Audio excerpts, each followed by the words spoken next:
Exercise 4.1 का second का first.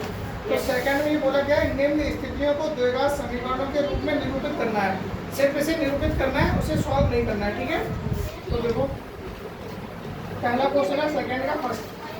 ये बता रहे हैं कि एक आयताकार भूखंड का क्षेत्रफल 528 वर्ग मीटर है, ठीक है। और क्षेत्र की लंबाई मीटरों में चौड़ाई के दोगुने से एक अधिक है। ये बोले क्षेत्र की जो लंबाई है चौड़ाई के दोगुने से एक अधिक है। तो हमें भूखंड की लंबाई और चौड़ाई याद करनी है, ठीक है। तो ये क्या होता है, लंबाई जो है वो चौड़ाई के दोगुने से एक अधिक है।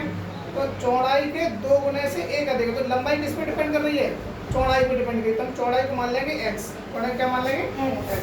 तो हमें लिखेंगे माना आयताकार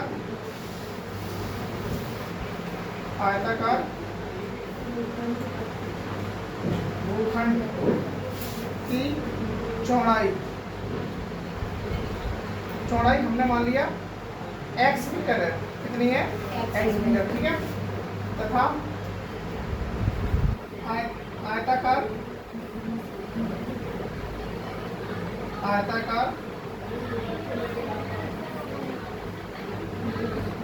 भूखंड की लंबाई। तो इसकी लंबाई के बारे में क्या बताया था, जो लंबाई है वो चौड़ाई के दो गुने से एक अधिक है। चौड़ाई कितनी है, x है।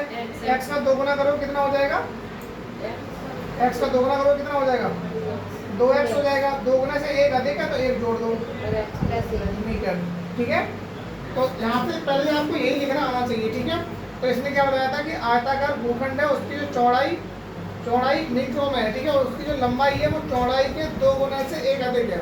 तो हमने चौड़ाई को मान लिया x, तो हमने फिर चौड़ाई का दोगुना कर दिया, दोगुने में एक जोड़ दिया, तो ये इसकी क्या होगी, लंबाई होगी। क्या होगी, लंबाई, ठीक है।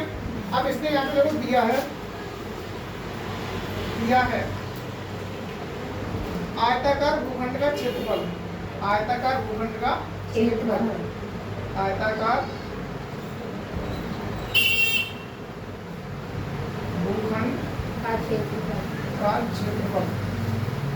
तो ये इसमें दिया 528 मीटर स्क्वायर, 528 मीटर स्क्वायर। अब आयताकार भूखंड का क्षेत्रफल का फॉर्मूला क्या होता है, लंबाई इंटू चौड़ाई, ठीक है, बराबर 528। तो लंबाई कितनी है 2x + 1, लंबाई कितनी है 2x + 1, चौड़ाई कितनी है x, बराबर 528। इस x का अंदर गुणा कर दो, x का 2x में गुणा करेंगे तो क्या आएगा, इसका इसमें गुणा करेंगे कितना आएगा, बताओ 2x जल्दी बोला करो। अब x का 1 में करेंगे तो प्लस x, ये 528 पे प्लस का इधर ले आएंगे तो कितना हो जाएगा माइनस का, माइनस 528 बराबर 0।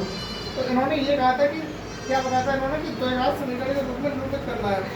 द्विघात समीकरण का बेस रूप हमने आपको क्या बताया था, ax² plus bx plus c बराबर 0। तो देखो यहाँ x पावर 2 है, फिर 1 है, फिर कांस्टेंट है, ठीक है, क्लियर है। क्वेश्चन नंबर सेकंड, हल नहीं करना है इसको, ठीक है। सेकंड बता रही है दो क्रमागत धनात्मक पूर्णांकों का गुणनफल 306 है।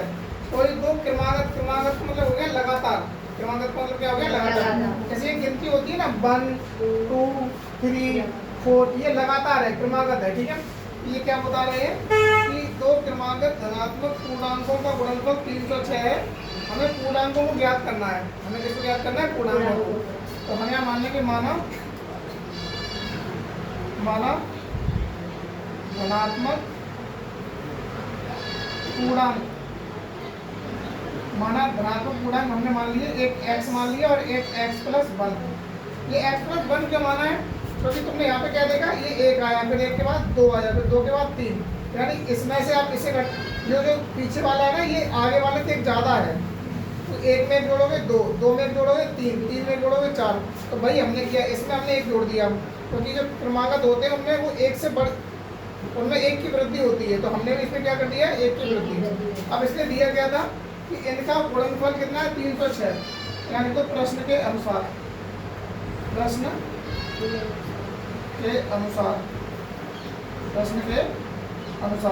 तो इसका आंसर क्या है, इनका गुणनफल कितना है 306 है, यानी x गुणा x प्लस 1, ये कितना है 306, ठीक है। x से गुणा x करो क्या आएगा, x स्क्वायर। हाँ सबकी आवाज एक साथ आया करें, x से गुणा जब 1 में होगा तो x, ये 306 इधर प्लस का इधर आएगा तो माइनस का 306 हो जाएगा और ये बराबर हो जाएगा 0, बस इसका यही आंसर हो गया, ठीक है। ये तो आगे गया। ठीक है, क्वेश्चन नंबर 3 अगर थर्ड ऐसा ही मुझे छोड़ दे तो। थर्ड वाले में है कि रोहन की माँ उससे 26 वर्ष बड़ी है, ये एक संबंधी प्रश्न है। रोहन की माँ उससे 26 वर्ष बड़ी है, उनकी आयु का गुणनफल अब से 3 वर्ष पश्चात 360 हो जाएगी, ठीक है। तो हमें रोहन की वर्तमान आयु याद करनी, तो हमें आयु संबंधी प्रश्न में मैंने पहले भी कहा है कि हम हमेशा वर्तमान आयु मानेंगे, कितना आयु मानेंगे, वर्तमान। अब पहले या पूर्व के लिए माइनस करते हैं और बाद या पश्चात के लिए प्लस करते हैं, ये तो बताया था। तो वही रूल आपको यहाँ फॉलो करना है, ठीक है। तो इन्होंने इसमें एक चीज बताई है, रोहन की माँ उससे 26 वर्ष बड़ी है, तो रोहन की माँ 26 वर्ष बड़ी है, तो रोहन की मान लो x, तो उसकी माँ की आयु कितनी हो जाएगी x प्लस 26, रोहन की आयु में 26 जोड़ दो, ठीक है। तो वही लिख लो, माना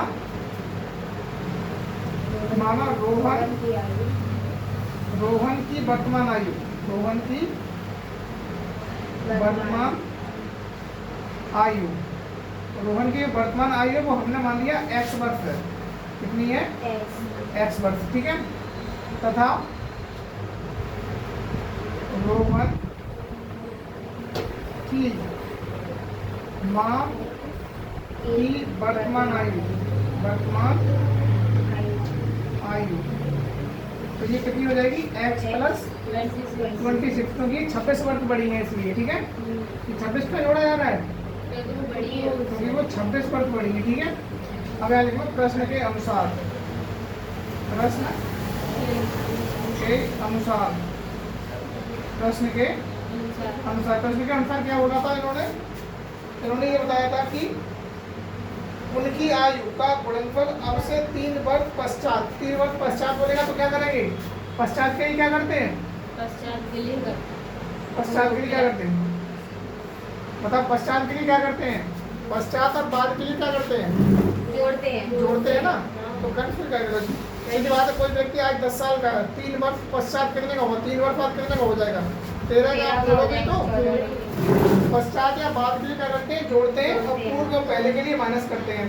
तो इसने क्या बताया था कि उनकी आयु का गुणनफल अब से 3 वर्ष पश्चात, तो दोनों में 3 जोड़ दो, x प्लस 3, और ये कितना है x प्लस 26 है, इसमें भी 3 जोड़ोगे तो ये भी तो बढ़ेगी, और इनकी आयु का जो गुणनफल है, गुणनफल के लिए क्या लगा दो, गुणा लगा दो, तो इनका गुणनफल है वो 360 हो जाएगा, कितना हो जाएगा 360, आप देख लेना 360, ठीक है।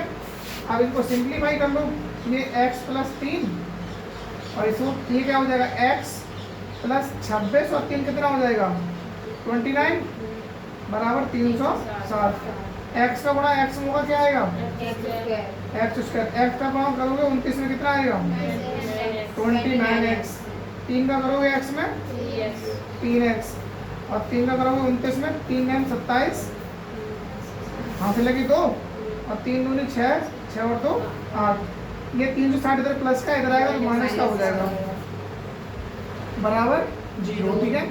तो इसमें तुम कुछ कर नहीं सकते, ये x स्क्वायर रहेगा, 29x प्लस का है, 3x प्लस का है, तो प्लस के 32x और ये माइनस का, ये प्लस का, इसमें ये घटा दो, तो 10 में से 7 जाएगा, 3 बचेगा और 15 में से 8 जाएगा, 7 बचेगा और 2 बचेगा यहाँ पे, और ये वाला माइनस लगा दो बराबर 0, तो यही दो का समीकरण हो गया, ठीक है। एक क्वेश्चन रह गया वो अपना कर देगा, ठीक है। सर जी ये बड़ा नहीं